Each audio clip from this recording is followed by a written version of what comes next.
बहल क्षेत्र के नांगल गांव में शराब ठेके की बोलेरो कैंपर गाड़ी से कुचलकर एक युवक की मौत हो गई, जबकि 3 अन्य गंभीर रूप से घायल हो गए। मृतक सतपाल पुत्र रूपचंद नांगल गांव का रहने वाला था, जबकि पाजू गांव के राजमिस्त्री जय सिंह, उनका पुत्र पवन व मजदूरी का काम करने वाला राजस्थान निवासी मजदूर भालाराम गंभीर रूप से घायल हुए हैं, जिन्हें उपचार के लिए हिसार भर्ती करवाया गया है। पुलिस ने मृतक सतपाल के भतीजे सुनील की शिकायत पर मुख्य ठेकेदार सहित 4 आरोपियों के खिलाफ हत्या का मामला दर्ज कर लिया है तथा जल्द ही गिरफ्तारी का आश्वासन दिया है। हादसे से आक्रोशित नांगल, पाजू आदि आसपास के करीब आधा दर्जन गांवों के लोगों ने आरोपियों के खिलाफ हत्या का मामला दर्ज करने व पीड़ितों को उचित मुआवजा देने की मांग को लेकर मृतक का शव सड़क पर रखकर बहल पिलानी व नांगल लोहारू रोड को नांगल गांव में जाम कर दिया। जाम की सूचना पाकर एसडीएम राजेश कुमार, डीएसपी कुलदीप बेनीवाल मौके पर पहुंचे और ग्रामीणों को समझा बुझाकर जाम खुलवाया तथा मृतक के शव को पोस्टमार्टम के लिए सीएचसी लोहारू भिजवाया। एसडीएम व डीएसपी ने ग्रामीणों को बताया कि आरोपियों के खिलाफ हत्या का मामला दर्ज कर लिया गया है। उन्होंने घायलों का मुफ्त इलाज करवाने, ठेके को हटवाने की प्रक्रिया शुरू करने व पीड़ितों को उचित मुआवजा दिलवाने का भी आश्वासन दिया। मृतक मेरा चाचा लगता था। हम शाम को यहाँ गांव में मिस्त्री से कुछ चीज़ें के लिए काम के लिए आए थे।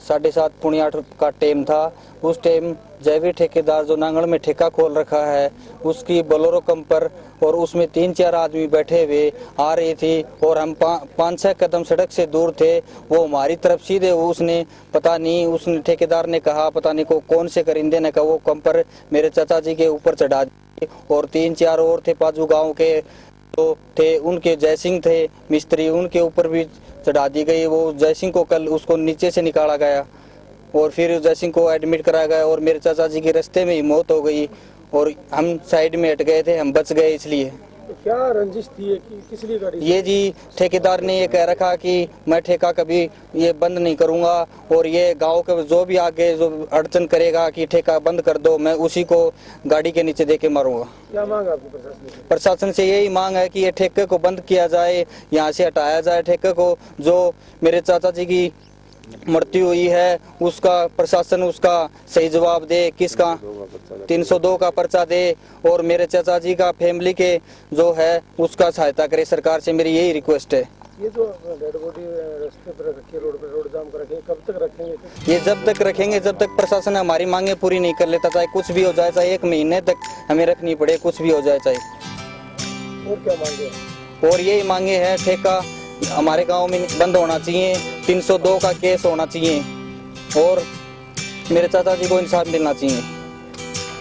ऐसे ये बड़ा ही दर्दनाक हादसा हुआ गांव के अंदर, क्योंकि जिस परिवार का मुखिया चला जाता है तो उस परिवार में आज एक संकट आता है। तो इनका जो पूरा केस बना के हम सीएम साहब को भेज देंगे, कल शाम तक पहुँच जाएगी और इनकी डिमांड 25 लाख रुपये की है। इसकी डेथ हो चुकी है और 20-20 लाख जो घायल है उनके लिए। तो हम इनका प्रपोजल बना के कल शाम तक सीएम साहब के पास भिजवा देंगे और मैं भी खुद रेकमेंड करूँगा कि इनको ज़्यादा से ज़्यादा मदद दी जाए। तो ठेका बंद कराने की मांग, उस पर क्या कदम उठाया जाएगा? इसमें एक्साइज डिपार्टमेंट से लोगों को बुला लिए हैं और इसमें टेक्निकल एस्पेक्ट्स पे हम चर्चा करेंगे आज ही और गांव वालों की डिमांड है कि इसको हटाया जाए और डिमांड के मुताबिक हम इसको हटाने की दिशा में अपने कदम आज से अपने उठाने शुरू कर देंगे। पुलिस ने क्या कार्रवाई की इसकी? पुलिस ने 302 का पर्चा दर्ज कर लिया है, क्योंकि गांव वालों का इल्ज़ाम है कि उनको जानबूझ के मारा गया है। ये एक सिंपल हादसा नहीं है और हत्या की कोशिश इसमें की गई है, ऐसा गांव वालों का आरोप है। उसी लिहाज से इसमें 302 का मुकदमा दर्ज किया गया है। नांगल गांव में एक बड़ा ही मतलब दुखी घटना घटी है, जिस संबंध में गांव के लोग उस पे सड़क पर बैठे डेड बॉडी रखी हुई थी। जो मैंने इन्होंने कुछ डिमांड करी थी, उस डिमांड के लिए इन्होंने कहा था कि 302 की एफआईआर दर्ज की जाए, तो इनकी वो डिमांड मान के हमने 302 के तहत एफआईआर दर्ज कराने लग रहे हैं। कितने युवकों के खिलाफ? इन्होंने ड्राइवर और 3-4 अन्य लिखे हुए हैं, क्योंकि रात का वक्त हुआ था, गाँव वालों को पता नहीं है, लेकिन वो तफ्तीश में सामने आ जाएंगे कौन कौन थे। वो भी कितनी जल्दी आरोपी की गिरफ्तारी हो जाएगी? गिरफ्तारी आरोपियों की 2-3 दिन में सबकी हो जाएगी। उसमें मांग है ठेका बंद करने के, आए दिन हादसे ठेके के बारे में ठेका मंजूर शुदा है, लेकिन मैंने उस संबंध में भी हमारे अधिकारियों के माध्यम से अभी एक्साइज इंस्पेक्टर आएंगे, अभी ठेका बंद करवा रहे हैं हम उसको, और जब तक एक्साइज इंस्पेक्टर आके उसकी सारी तलाशी नहीं ले लेगा और जो भी कमी पाएगी वो अलग से कार्रवाई होगी। और उसके अलावा जो कार्रवाई हो जाएगी वो एक्साइज डिपार्टमेंट को बुला दिया है, डीटी साहब और एक्साइज इंस्पेक्टर आने लग रहे हैं। और इन लोगों ने एक मुआवजे की डिमांड की थी, वो एसडीएम साहब से सरपंच साहब की बात हो चुकी है कि जो मैक्सिमम होगा वो दिया जाएगा। जो मृतक है उसको 5 लाख और बाकी सबका इलाज, गरीबों का जो अनुसूचित जाति के मेरे बंधु भाई एडमिट हैं उनका इलाज रेड क्रॉस के माध्यम से कराया जाएगा। और जो भी इसके अलावा इनके अलावा हम उच्च अधिकारीगणों ने कहा है भी पंचायत एक वो लिख के दे देंगे भी ये गरीब आदमी ऐसे ऐसे हैं, तो हम ऊपर इनके जो भी चंडीगढ़ भेज देंगे ताकि और अन्य भी कोई जो सहायता हो सकते है वो आर्थिक सहायता इनकी की जा सके। अतः मैं गाँव रहने से मेरा ये अनुरोध है कि अब प्रशासन का सहयोग करें और इसकी जो कार्रवाई है उसको कराएं ताकि पोस्टमार्टम वगैरह टाइम पे हो सके।